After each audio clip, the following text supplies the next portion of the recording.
Thank you, Nate.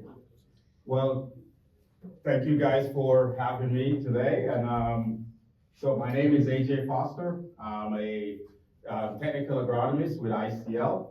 And today I'm going to talk to you guys about some fundamental concepts for achieving fertilizer use efficiency. And I'm going to try something a little different in talking to you guys about it. So I'm going to kind of start out with a question. And my hope is to answer the question by the time I get to the end of my presentation. And I titled this Fundamentals because one of the things I realized, as you grew up and life gets complicated, you forget the fundamental things. And I think it's the same thing in farming. As it becomes so complicated and we see all the complexity, we forget the basic fundamental things that actually make the system works. And so today I'm going to try to remind you of some of these fundamental things. And some you may already know, so I may just be reminding you, and some you may have just overlooked over the years, and so be new to some of you as well. So I'm going to start with this question, and you guys I would encourage you to write it down. It says, why is calcium often reported in the highest concentration on your soil test report, yet nitrogen is typically the highest concentration on your plant analysis reported in some of your major crops like corn, wheat, and soybeans? Now let you think about that for a minute. Anyone have ever thought of that question? When you look at your soil test, calcium is always typically the highest. You've asked yourself why. When you look at your plant analysis, nitrogen is typically the highest. You ask yourself why. But if you look at it, calcium is the highest in the soil, but it's not the highest in the plant. Nitrogen is the highest in the plant, but it's not the highest in the soil. So my goal is hopefully to answer this question, and hopefully my answer to it will give you some fundamental concepts that will help you with your fertility management in achieving efficiency. But before I do that, I'm going to start with about 3 principles that I believe are very important in terms of any good fertility or soil management program. So 3 key principles. Principle number 1, that the soil is an economic engine behind farming and ecosystem health. This is a concept that it's not mine. I borrowed it from a legend, and he made this statement. You guys, the soil is still our best support. It's still the basis for our business. William Albert. Anybody know William Albert? I've ever heard of him? Yeah. Brilliant soil scientist. I just always wish that I had the chance to read his papers when I was in school. I learned about him after I left school, even though I studied soil chemistry all the way to PhD. I never heard of this guy until I actually graduated and met a farmer who introduced me to William Albert and his work. Fascinating work this guy has done on soils. I mean, phenomenal work. But he says the soil is still our best support, still the basis for our biggest business. And so from that, I take the fact that the soil is your economic engine. So if you're a farmer, the soil and how you manage it is the most important thing to your profitability. And ask it this way. If you think of it this way, which of these soils would be most productive? A sand or a clay loam?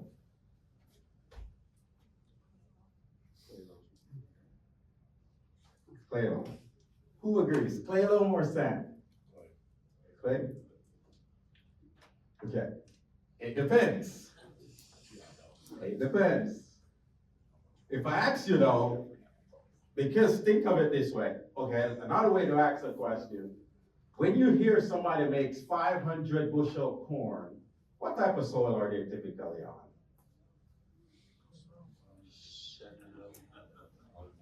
More sandy, right? Very sandy.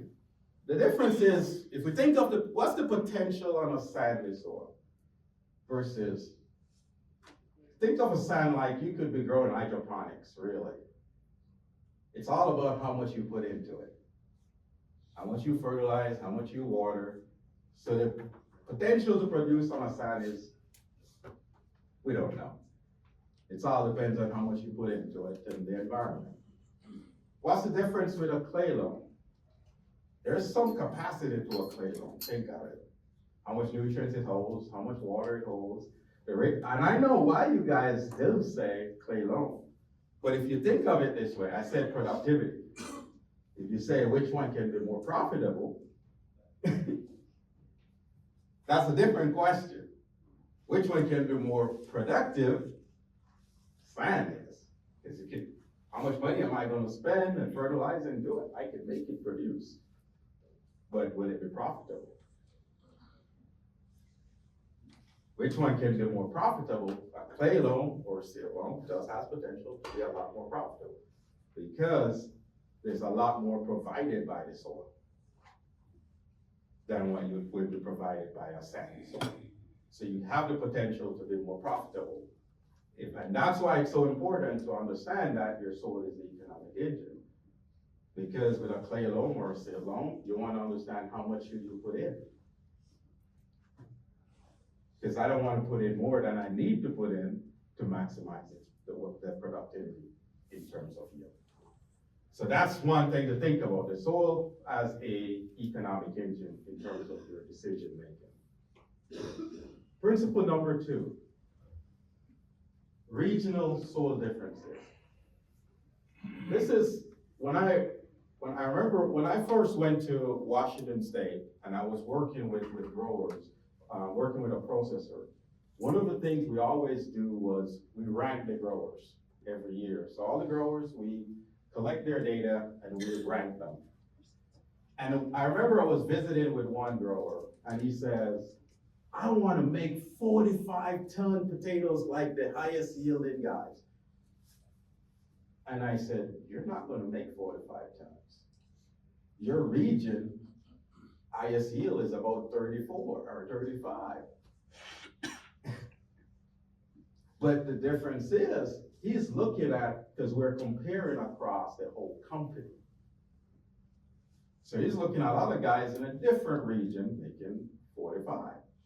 So one of the things we did the very next year was stop comparing across the whole company and compare at the regional level.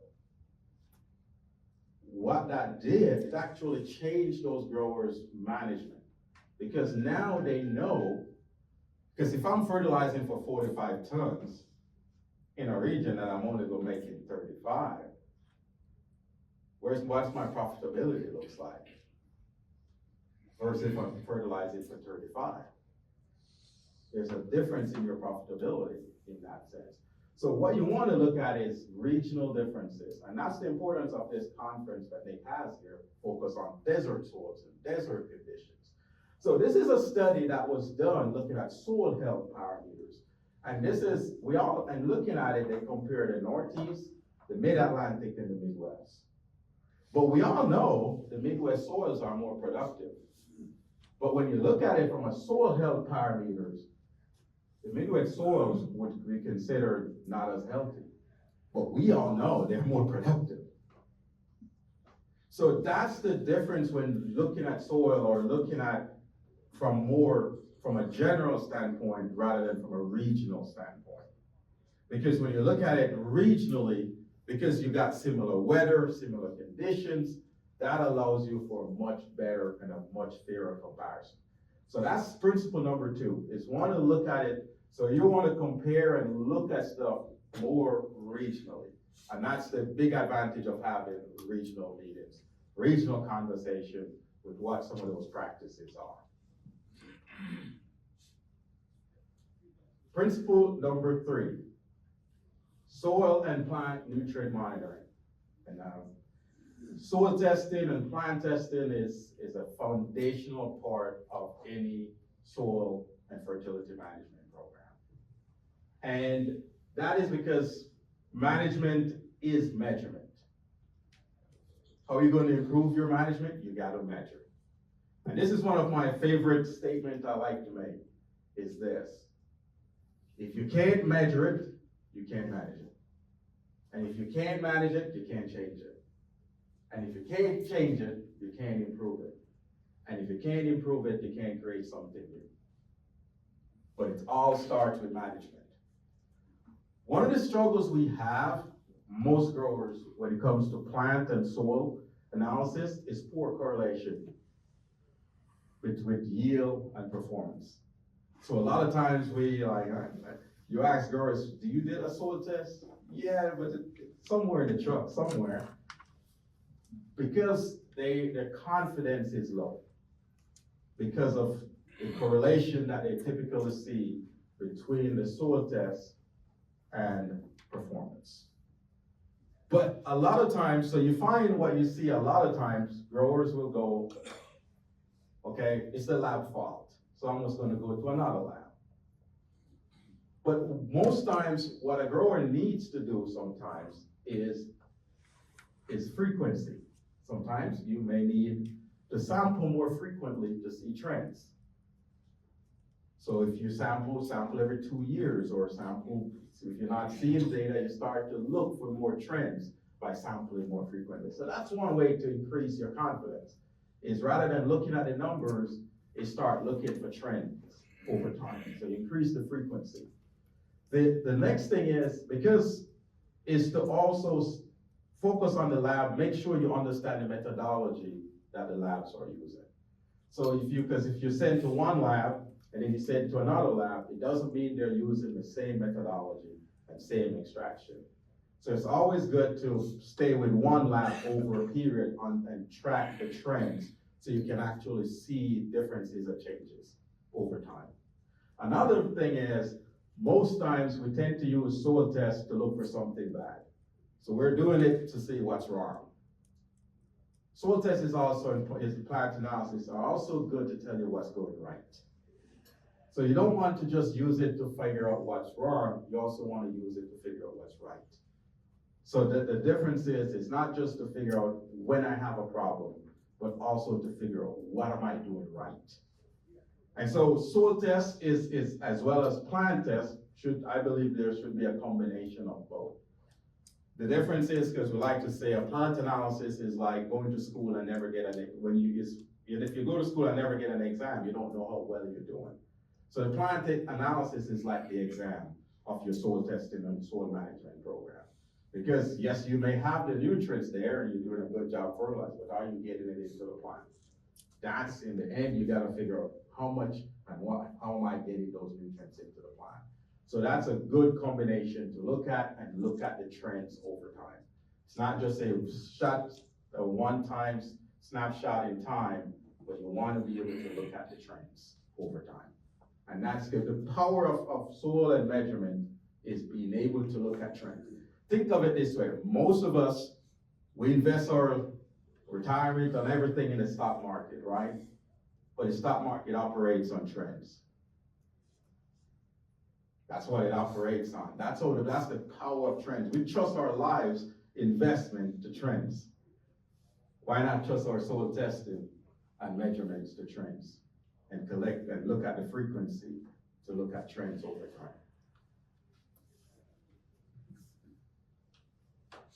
So now I'm going to try and answer the questions we started. Kind of wanted to share those 3 principles. Remember, the soil is the economic engine. There's regional difference. You really want to understand and look at your regional differences, and then your soil and plant test monitoring. Those are key fundamentals. So the question, I'm going to start by answering the second part first, which is why nitrogen is the highest in the plant. So why nitrogen? First, when I answer that, start with another question. What are we producing? So when you grow a crop, what are you producing? Seed. Well, that's true, but let's try to go down to basic levels of what we're producing. Energy, that's one, yes. Sugars, now we're going somewhere. carbon. I'm going to show you this chart here, and I'm going to start there. If you realize it, I start with this simple, it goes simple, and it just keeps getting more and more complex. That's kind of how nature does things. Start with little simple things, and it just gets more and more complicated. And a lot of times we get lost and forget. We get to here and we forget here. Because time we get here, we forget that it started that way. We forget that nature started with just carbon, nitrogen, and oxygen. Just simple. Water and CO2. Just simple things. And it builds it into complex things. And we focus on the complex things and we forget that it was just carbon and nitrogen, carbon dioxide and water that started it. And so that's what we want to look back at, those fundamentals, those basic ingredients that started it. So what's the main thing we're producing? Protein. It's all about protein. What's interesting about protein is that protein came from the Greek, which actually means first and of most importance. So the number one thing you're producing is protein. So if you realize that you need protein to survive, so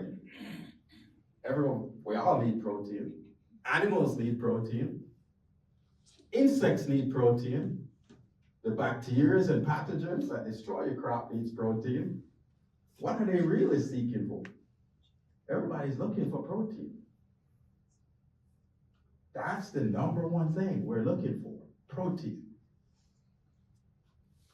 So protein is the first and most important thing we're trying to produce. So the question is, why is nitrogen the highest if we're trying to produce protein? Nitrogen is actually part of the protein molecule. So from a structural standpoint, nitrogen is important because it's part of the structure of the plant in terms of protein. So when you test your plant and it's the highest, it's because it's part of the structure of the plant. It's a structural component of that plant in the protein molecule. Potassium isn't, but nitrogen is. And that's why nitrogen management is so important. So what's the goal of nitrogen management? Is to turn that nitrogen as quickly as possible into protein. That's what you're trying to do. The quicker you can turn it into protein, the more efficient the system is. The more you can maximize production. You guys have heard this saying probably before, that nitrogen is the calling cards for insects and disease, right? Excess nitrogen. Why is that? What's the insects are looking for? What they want to make? Protein. So if you got free nitrogen floating around in your plants, what do you think you're going to attract? Everything that's looking for nitrogen to make protein.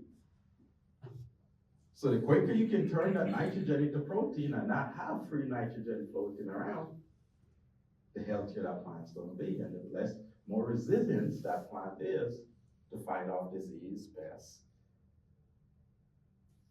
and produce what you're looking to produce. You say, AJ, you don't know what you're talking about. Okay, I'm just making this up. No, okay, I'm going to show this. This is a chart.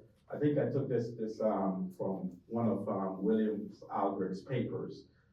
And what he shows here is different crops and looking at their nitrogen levels and protein, based on proteins. Sugarcane. So if you look at sugarcane, very low nitrogen. So not much protein in sugarcane. What do we know about sugarcane? What does it produce? Sugars, right? Not much protein. How much nitrogen is needed to produce sugarcane? Anybody knows? In Louisiana, not a whole lot. 100 pounds, 50 pounds. But you know what's the maximum yield per acre sugarcane can produce? Almost 100 tons. Because it's producing sugars, it's pretty efficient. It's not a whole lot of protein, it's mainly sugars. Sugars is carbon, nitrogen, and oxygen. The crop does that in its sleep. It's easy. It's pretty easy to do. It's carbon, nitrogen, and oxygen. Not a whole lot of complexity. It does that pretty well. But when you add protein to it, it's a lot of complexity. So it takes more energy, more nutrients, more to do in order to make protein. So the next is potatoes. What do we know about potatoes? What's the main thing potato? Starch, right? Potato is mostly starch. Not a lot of protein, a lot of starch. What's the maximum yield a potato can produce per acre? 60 tons. Produce a lot. Potato, they can produce a lot, up to 60 tons per acre. But that's because, what are they producing? Starch. Carbon, nitrogen, and oxygen. Just a little more than sugar. Just a little step over. Not as hard. It's easy. Simpler, easier to do. As you see, we start to get to wheat. Wheat has a lot higher protein, doesn't it? So takes a little more to produce wheat. And the yields of wheat is not as high either. But the product it produces is higher protein, higher nutrition. So we start to see the complexity of how nature really builds it. Then you get the corn, or then you get to the legumes there. So corn, wheat, they're in the middle with their protein production as well as sugars as well. So they're like corn is more balanced in terms of its sugars as well as its protein. But you get to legumes, which requires, you're going to say, but we don't fertilize these with nitrogen, but they're very high in nitrogen. And they produce the highest protein. I like to put it this way, maybe the good Lord knows we'll never be able to fertilize them to produce the protein we need, so you just let them fix their own. But they don't do it for free. They are heavy miners of your mineral nutrients. Legumes are heavy miners because to produce protein, they need the calcium, they need the magnesium, that's your ask yourself, why does most legumes you need a high pH, 6 and above? Why is that? Why can't you just grow them on any pH or any soil? Because they have a high demand for mineral nutrients to make that protein. So one thing we got to think about when we think of fertility, always think of the final product. What's the final product I'm producing? If the final product is sugars, potassium is going to drive your system. If you run out of potassium, that's what's going to hurt you because you're producing sugars. Potassium drives sugar production.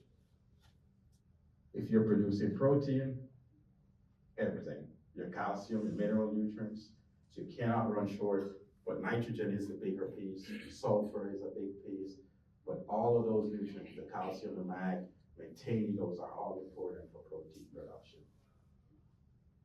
So but potassium, if you realize any crops, even your vegetables like watermelons or crops, you produce high sugars, potassium always going to be the highest in those crops because potassium drives the sugar production.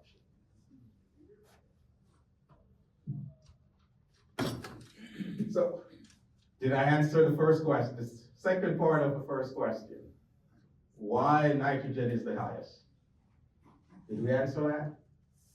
Because it's part of the structural component of that plant, which is the protein production. That's why it's the highest. Second, so now I'm going to try to answer the second piece. Why calcium leads the parade? I like to say that. Why calcium leads the parade? Why calcium is the highest in the soil? Anybody can take a guess. Why do you think the answer is going to be? You guys are quiet.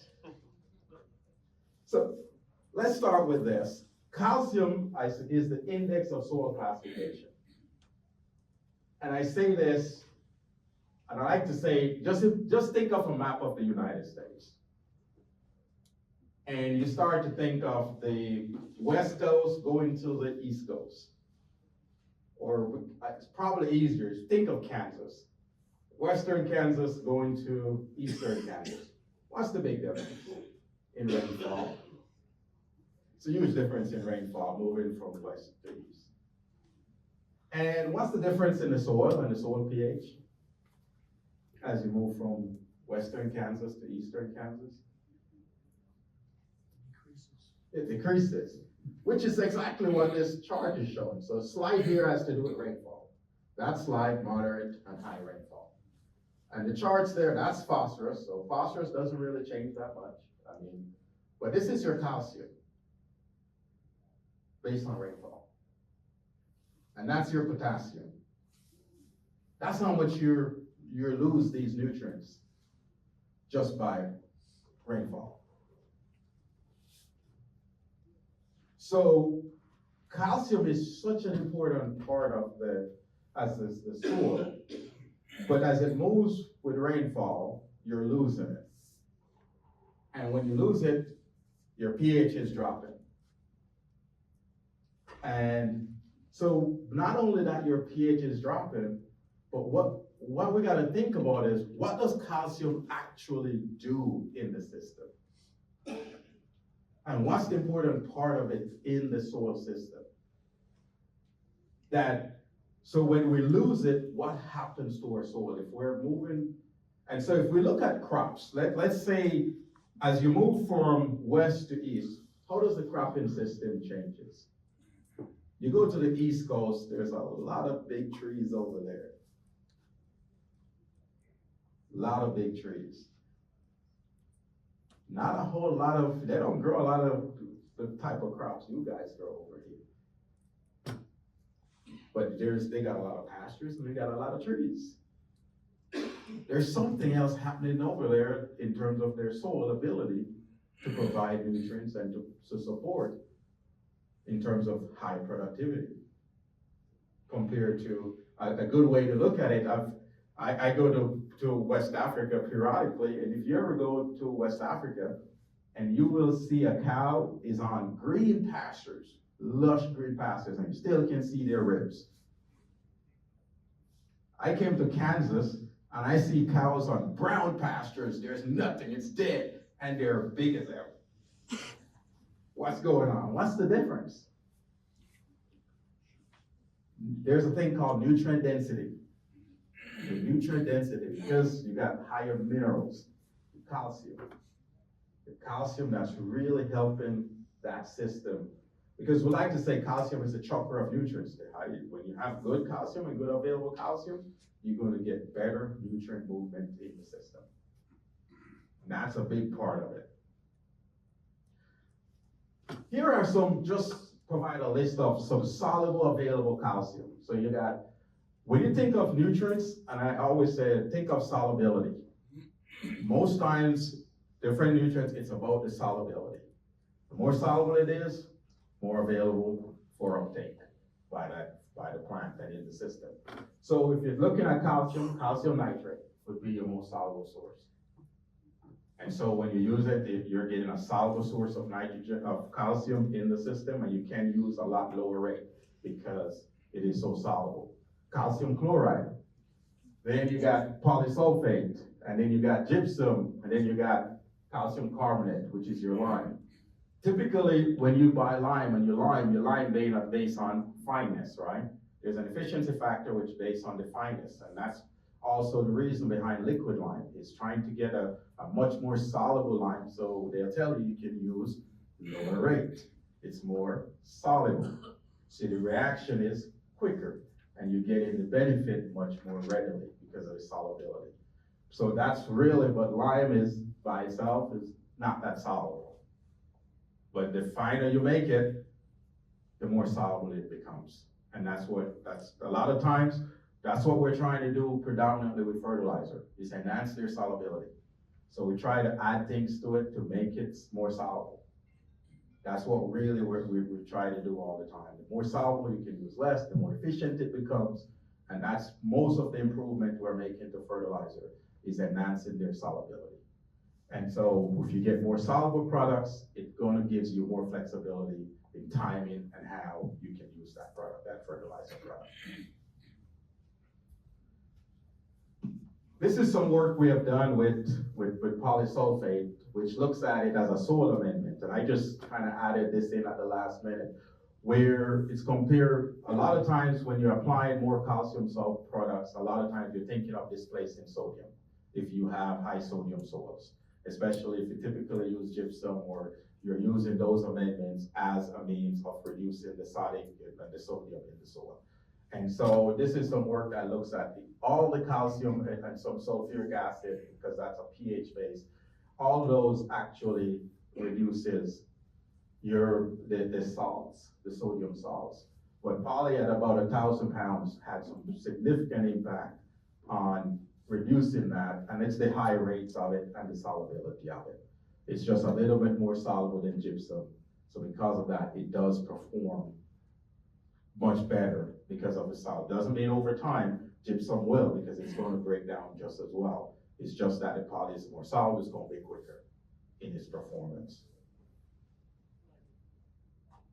So, calcium, what does calcium, I kind of hinted at this, what does calcium really do in the soil? What does it really do? So, what does calcium do in the plant? Let's first start there. What does it do in the plant? We typically know calcium is part of, we say, cell wall, right? Calcium is needed to build cell wall. What is it doing in building the cell wall? How is it building the cell wall? So if you think of it, the cell wall is made of pectins, which is an organic compound, and the calcium is a 2+ that binds them together. So that's, if you look at it on a microscope, you'll see the calcium is a binder. That's binding the inorganic with the organic. So what does it do in the soil? It's not like it's going to go in the soil and change its mind and change its identity and says, I'm going to identify differently in the soil. So it does the same thing in the soil. It actually binds the organic with the inorganics. So that's really what it's doing.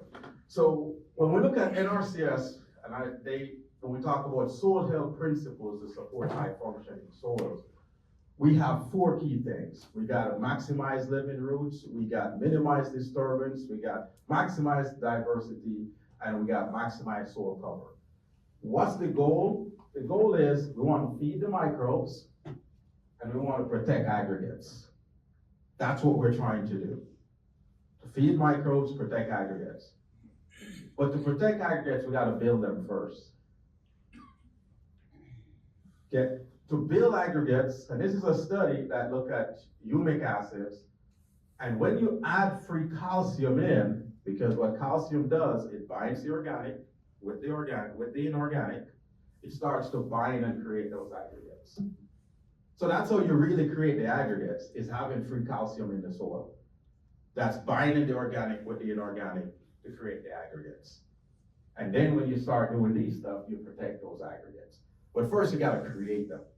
So to create them, the soil naturally has high calcium levels, but you need free calcium in it because you see how much you can lose calcium.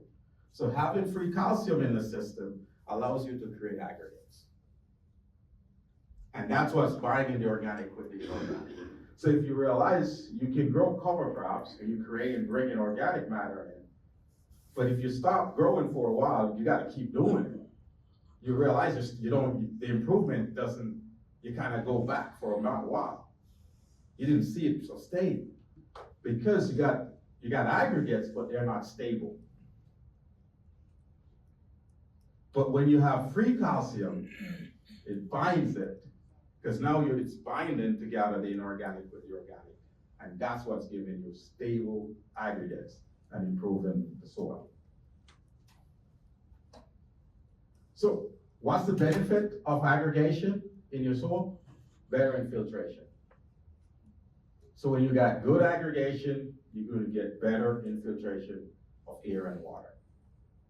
And actually, the most important nutrients in your system is air and water. As you manage your soil, that's really what you want, is to improve air and water movement in that soil. If you can increase air and water movement in the soil, you improve the productivity of that soil. So here's a study that looks at gypsum. This is gypsum and without gypsum. So when you apply calcium to the soil, and if it's improved in aggregation, and you get better air and water movement, what do you get? Deeper root systems. Because now you have aggregated the soil with the free calcium deeper. So you end up with your root system, rather than all your root system on the surface, that root system now is covering deeper into the soil. And that's the big advantage of having free calcium in the soil, with organics, with your cover crops, with all that. You're gonna help to aggregate, and the more you gotta, so now you're expanding your soil. So now the roots can explore more soil, because now you got aeration deeper and more soil for the plants to explore.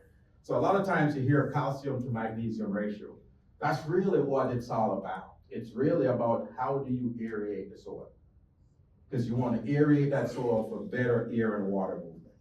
And if you do that, you're going to improve not only the plants, but microbials as well, because they need air and water just as well. This is another looking at it from your nitrogen use efficiency. So there's different ways when you add calcium products or free calcium into the system. Two ways it can improve. If you're applying on a sulfate base, the sulfur, because sulfur is also part of protein, so it makes protein a lot more efficient in making protein. So that in turn can increase your nitrogen use efficiency.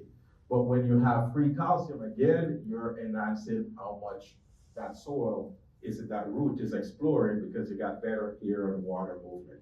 And from that, what we see when we add polysulfate, which has calcium sulfate in there, we're seeing much better efficiency in yield and performance because of adding those free calcium as well as sulfur into the system.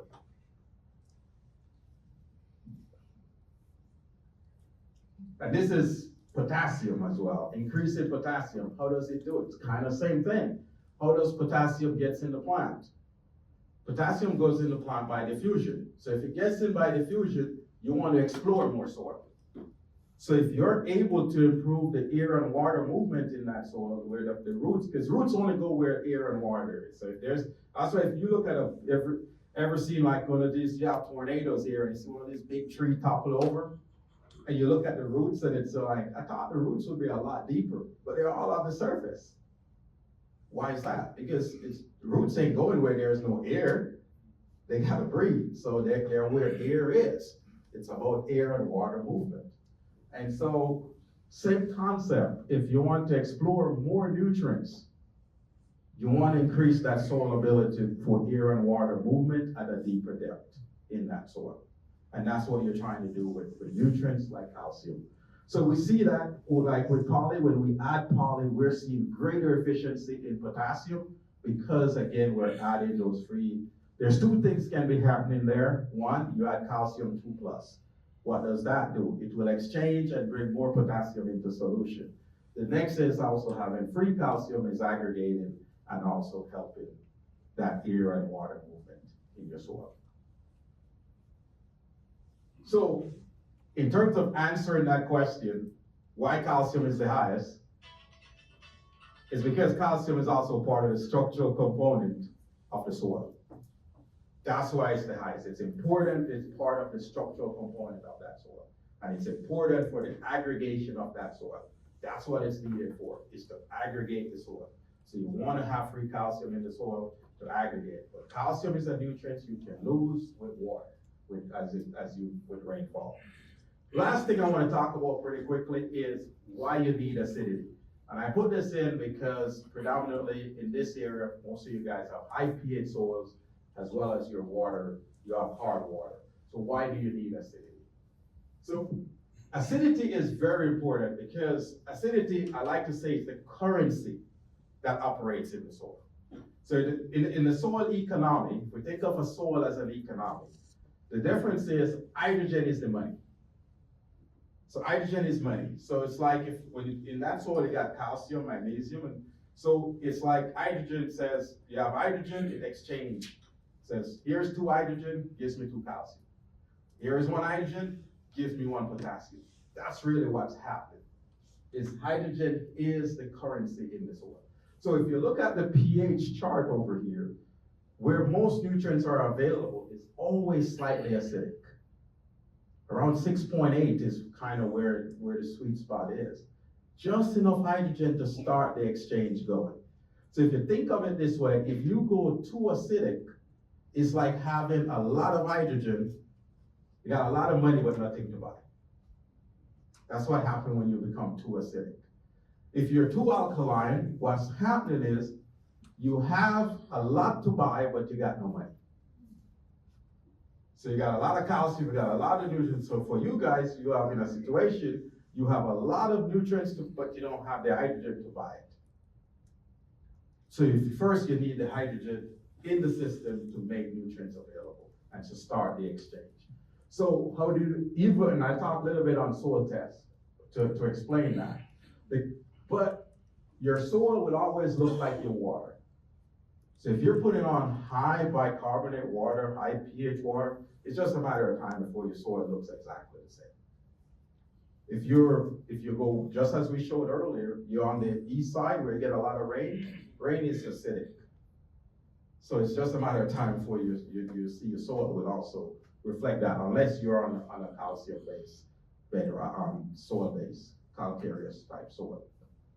So the key is using acid forming fertilizers in these systems. You want to use acid forming fertilizers that will provide hydrogen in the system. And this is a study we did looking at one of our acid forming fertilizer, pec acid. And you can see at 10 pounds, 15 pounds, and 20 pounds, starting with a pH of 8.1. And we can see, just adding acidified fertilizer, how we're dropping that pH. And not only dropping that pH, look at your phosphorus, or increasing that phosphorus availability. So that's the benefit of using acidifying fertilizers. They can drop that pH into that range to make nutrients more readily available. Not only in the soil, but if you have high bicarbonate water or these acidifying fertilizer also can neutralize bicarbonates and help to reduce the pH in that water, making that water more efficient. And again, my recommendation all the time, if you already have high pH water, fix the water first, because the soil always going to look like the water. Fixing the soil and then bringing back the same water, the problem is going to keep persisting. So the first thing is fixing the water. So, as I said, I like to try to support what I say. This is soil testing. These are most of your soil testing methods. And I want to show you, from your soil testing method, this is ammonium lactate acetic acid. And I want you to look at the soil extraction, 1 to 20, 2 hours. So the weaker the acid, the more soil, the longer the shake period. Okay? When we decide to go with, here is the grade 1, which is hydrochloric acid. 0.025, 1 to 7 ratio, 60-second shake. You go more hydrochloric acid with grade 2, 40-second shake. Olsen is the only test that does not include an acid. And if I had more time, I could explain why that is. But we're going to just trust me. It does not include an acid, but you realize what's the shake time on it? 30 minutes. Then you get to Melic 3, which use a weaker acid, it's still a strong acid, which is nitric acid. It's around 5 minutes shake.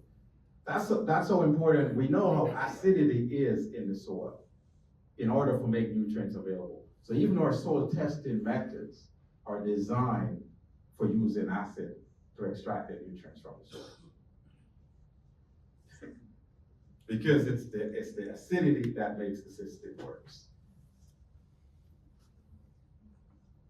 And just wrapping up, I just want to introduce, so I talked a little bit on polysulfate, and since I represent ICL, I got to put in a bill for polysulfate. So ICL, we're the only one that provide polysulfate in the world. Polysulfate is a 4 nutrients fertilizer. It's not a blend. It is not a blend. It's a single granule that contains 4 nutrients: potassium, magnesium, calcium, and sulfur. all in a single granule. It's the only available fertilizer that has 3 base minerals in a single granule. That give you calcium, potassium, and magnesium. And it has a little bit of sodium, less than 2%. We don't count it, but it's there. But it's slower, it's a slow sustained release. It's organically certified. And so the key to it is that it can provide sulfur season long because of its slow release. So if the weight breaks down, it's going to break down magnesium sulfate and potassium sulfate, then the calcium sulfate. So it's technically, I like to say it's gypsum plus. So it's going to perform if you're familiar with gypsum, it's going to be very similar to gypsum in performance, but you get the additional nutrients of potassium and magnesium. And next is the Novapec acid, which I talked about, acidifying fertilizer. And we got it as a water soluble at 0.6020, or as a liquid at 0.279. And the main goal of this fertilizer is reducing acidity and your pH. It's about pH monitoring. So you apply it to the soil or apply it to your water in order to reduce the pH. And that's just a strong acidifying fertilizer. And so with that, questions. And I just go back to what I started with, the statement to remind you that your soil is your economic engine. As William Albrecht says, soil is still our best support. It is still the basis of our biggest business. And if I have time for any questions. Would you go back to that last slide? We'll go back. Yeah, no, thank you. For the okay. That one? Thank you.